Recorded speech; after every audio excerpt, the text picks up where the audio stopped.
Thanks for joining us for the Member xSite presentation. The Member xSite presentation is informative, interesting to the audience, and showcases the strengths of the presenter as an entrepreneur and their area of expertise. It's not a sales pitch, it's a 10-minute educational and insightful exploration into what they do. And of course, it's exciting. Matt is a serial entrepreneur, for those of you that don't know him, with over 40 years of industry experience. So 40 industry awards, including Business Person of the Year and winner of the Australian Business Champion Awards 2 years running. Over the past decade, Matt has founded and grown a dozen 6- and 7-figure businesses, generating over $100 million in revenue, and runs the fastest growing business networking organisation in Australia, New Zealand, and now the US. So today, Matt is going to share with you a presentation on how to improve your profitability and to grow your business. It's pretty exciting because when you've got a vision in your business and you want to achieve something in your business and you want to take it someplace great, when you've got great people running great meetings, you're able to live out that vision. So that just makes me tear up a little bit. So thank you. In fact, I think Denise did tear up a little bit when she said that earlier on today. So excellent. I've got minus 10 minutes to do this presentation. It normally takes me 45. So good luck with your one-to-ones later. Today I want to talk about the 7 steps to 7 figures. As Ryan indicated earlier, in the 15 years I've been in business, I've been fortunate to have some really great success stories, but I've also been exceptionally fortunate to have had some pretty monumental failures. And I know where the greatest lessons come from. Where do they come from? Our failure, right? So the things that we do wrong, if we choose to, we can learn from those things and be successful off the back of that. And I've certainly been very fortunate to have been able to rebound from those. And I've been a student over the years since my not very committed to school, but when I came out of school, I became committed to learning, and I loved learning about leadership and business. And even when I was in corporate land, I was really committed to, to just getting more development, more personal development. It was really important to me. And then when I got into business, I realized how important that was. And there's 2 types of experience, right? There's the life experience and learning through working and doing, and there's the experience you gain from others through Audible and podcasts, thank you Ryan, and also through reading books. And so what I'm going to share with you today is a combination of all of that.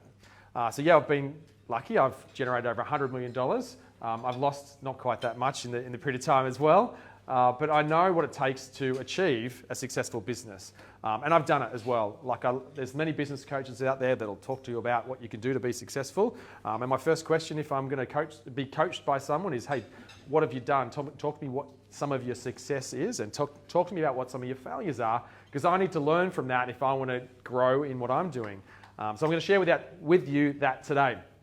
The 7 steps I've learned through experience and through better experts than myself in how to build that business. And I know that if you implement these 7 elements in your business, you'll be able to grow and scale your business to 7 figures and beyond. Now, you might be going, my business is doing 7 figures and beyond. But is it doing 7 figures a month and beyond? Yeah. Set your benchmark. Don't set your glass ceiling, because there's actually 2 significant glass ceilings for business owners. One is 6 figures, 100K. You might relate to this, where you hit the 100K and where do you go? Back down again. And you reset. And you hit 100K and you go back down again. It might be 100K a month, it might be 100K a year, but you keep bouncing off that ceiling around and around again. And you get there and you celebrate it, and then you find next month we did 20K less than the month before. Yeah. Or we get to $1 million a month or a year, whatever it is, and we hit that glass ceiling and we end up resetting. And we've got this mindset and these limiting beliefs, whether we know them or not, that reset what we're doing. And so what we've got to do is think of it as steps, or as a ladder, not as a cycle. And if we take those steps, and I think there's 7 of them that will take you on a journey to creating that 7-figure business. Now, I don't have time to go through 7 steps in detail, or really, I'm going to headline some of them. I'm going to go a little bit of detail with a couple of them. But the first thing that we need to start with, it starts with P, and it will lead you on a journey to 7 figures, is our profit. So start with your profit first. Anyone read a book called Profit First by Michael Michalowicz? That is one of the best reads or listens. If you want to listen to it on Audible, it is fantastic. So if you're trying to write this down, write Profit First, Michael Motorbike. And I know that I said his name was Michael Michalowicz, but if you look up Michael Motorbike on the internet and you Google that, it'll bring him up. Okay, don't ask me why. He's obviously done something because no one can spell his name. Okay, so profit first, because what happened is we went to school, we went to uni, maybe did some accounting, or maybe we knew nothing of accounting and we opened a business, but somebody told us that our business has a formula around it, and it goes income minus expenses equals profit. It's BS. It's why most business owners go broke. Okay. Now, who knows what percentage of business owners actually will make it through to 10 years? 4%. You cheated. You've seen this before. Hand up if you've been in business for more than a year. Excellent. You've passed so far. 50% of business owners will be successful past 12 months. How many of you have been in business for over 5 years? Excellent. You're in the top 20% of businesses. 80% of businesses fail within 5 years. Yeah? Hand up if you've been in business for more than 10 years. You're the top 4%. Only 4% of business owners will be successful over a 10-year period. And the problem is they don't build value into the business. What's the best way to drive value in your business? How's it measured? Universally, the accountants. How is the value of our business measured? First and foremost, profit, right? Yeah, there's many other things. There's many other elements, but profit is the first thing. If you're going to sell your business, what's the first thing the accountant or the broker is going to ask? How much money did it make? How much profit did it make? You know what? When we start with the profit, we will end up with a profit. If we end with the profit, we'll end up with no profit. Yeah? So you've got to start with your profit in mind. Income minus profit equals expenses. That should be the formula you live by. Write that down. I'm going to talk no more on that because I don't have time. But that is something that you need to change your mindset around. A massive paradigm shift. But if you start taking your profit from your business first out of that pool of income that you've got, you'll be left with profit because you've taken it out, you put it aside, you're going to bank it twice a month into a different account, and then in every quarter, you're going to reward yourself with that payout. Now, if you're making no profit now, just make it 1%. Take 1% of your sales for that 15-day period, every 15 days for a whole quarter. And at the end, you might be left with a few $100, maybe $500, maybe $1,000. Who cares? Whatever it is, reward yourself. Now, if you're making 25% profit, good for you. Now, bank 26% for the next quarter and build your way up like that. And you'll build value into your business so that if you get to 10 years and you decide you want to sell up, you've got a business with value. Okay, I've definitely over-talked that topic. Number 2, the next thing we've got to focus on are, what do I start with? So planning. How many of us have got a business plan? Excellent. Only 4% of people actually do plans. 4% of business owners goal set. Funny statistic, isn't it? Keeps coming up. Only make it to 10 years. Only do planning. It keeps coming up. In all the research you do, is 4%. Who wants to be part of the 4%? Yeah. Got to set goals for your business. Do you have a vision for your business? Do you have a purpose for your business? Do you set some values for your business? We did it back in 2015 when we first started BX. We did it again in 2018. Loz and I and the team did it in 2018. We revisited it. We talked about what our purpose was. We talked about what our values were to take us to where we wanted to go. Yeah. And then we did it again just the last couple of months. We've been spending some time around resetting this. Dale Beaumont, new partner in the business in Australia, new partner in the US. We wanted everyone on the same page, running in the same direction. Yeah, we engaged our team to help with the process because we want everyone on the bus with us. So set some time with your planning. And goal setting, right? Who's got a 5-year goal for their business? Awesome. About 4% of people set goals, as I said. Not even 1% will have a 5-year goal for the business. Who's got a 12-month goal for their business?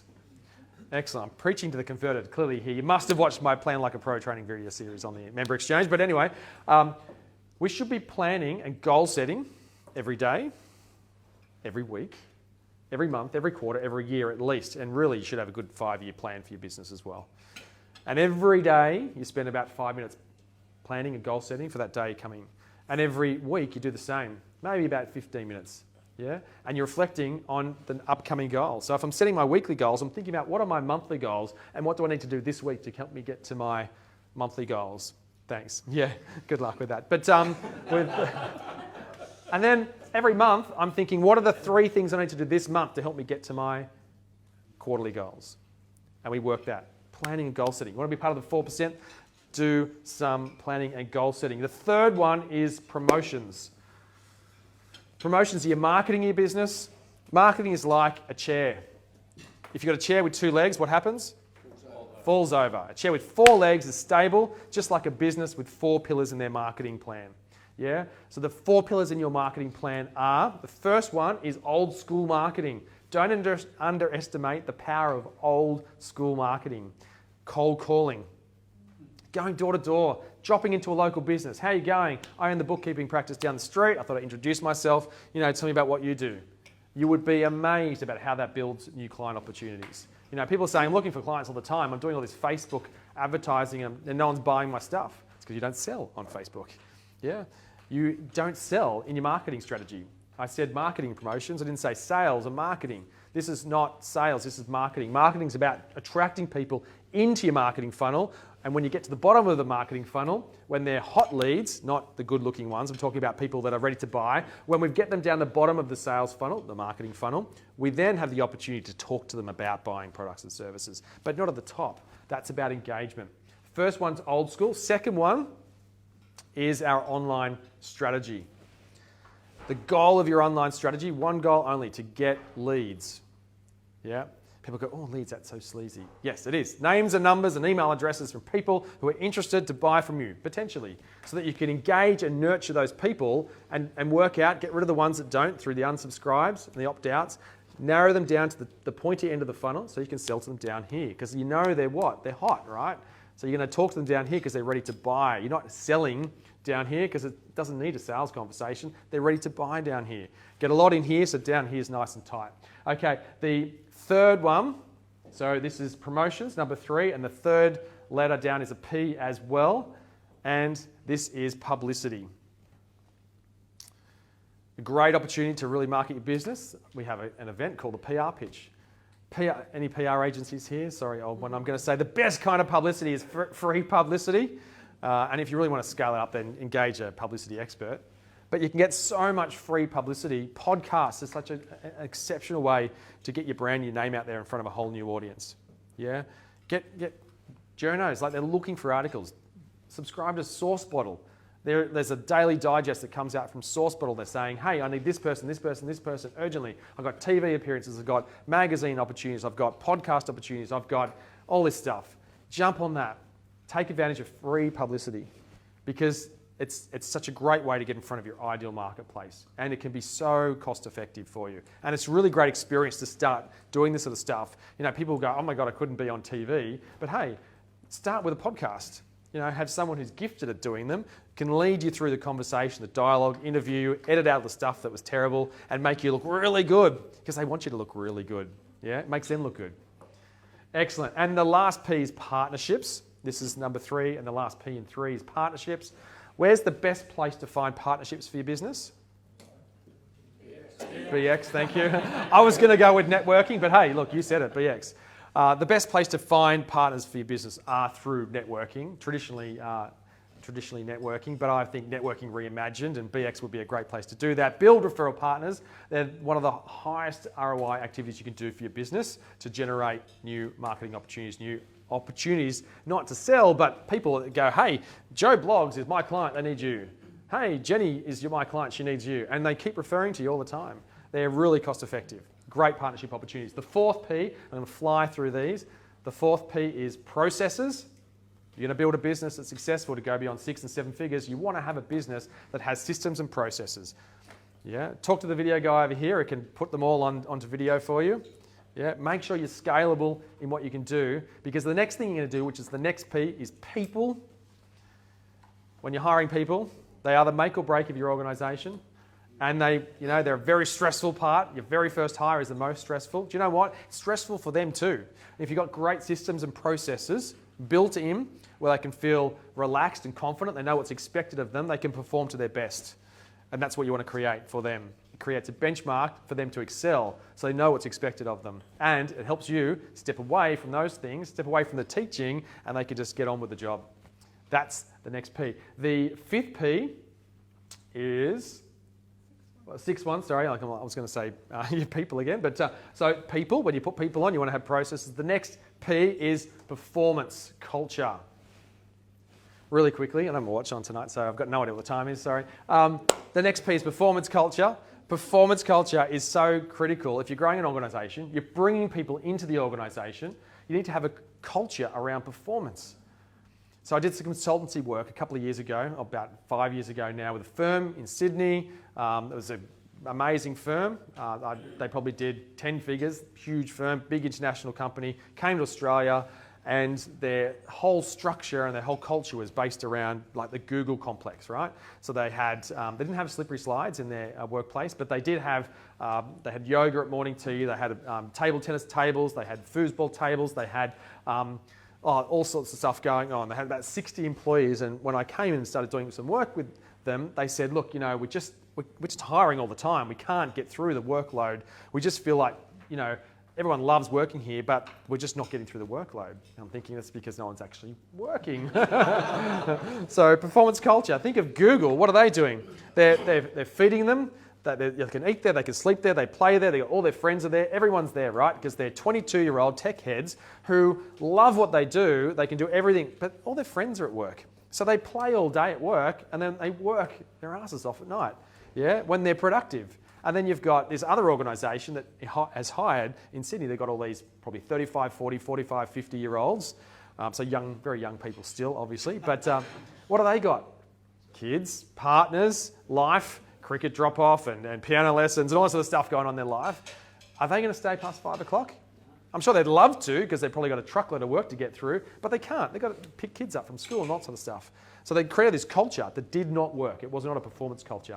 And what actually happened is the enjoyment factor for all these people was actually diminished over time. They didn't enjoy what they were doing because they felt unproductive. So the fact that what drew them in the first place actually made them leave because it wasn't a great place to work. They fixed a lot of this stuff and they were attracting better people and keeping them more engaged, and they created that performance culture around it. But it's really interesting. You can't just go, oh, that looks really good, I'll do the Google thing, and expect people to perform. Find what works for your people. It's centered around the people, not around the workplace, not around your idea of what an ideal workplace. It should be centered around the people. And the last P, and you may have guessed this already, is passion. You've got to love what you do. And I love what I do. There was times in my business when things were not going well. I'll tell you what, it was the passion that kept me going. It was the commitment that I had to wanting to help people. And our vision is to help you become the business owner you were born to be so that you can live an unlimited life of choice. You can have unlimited choice in your life.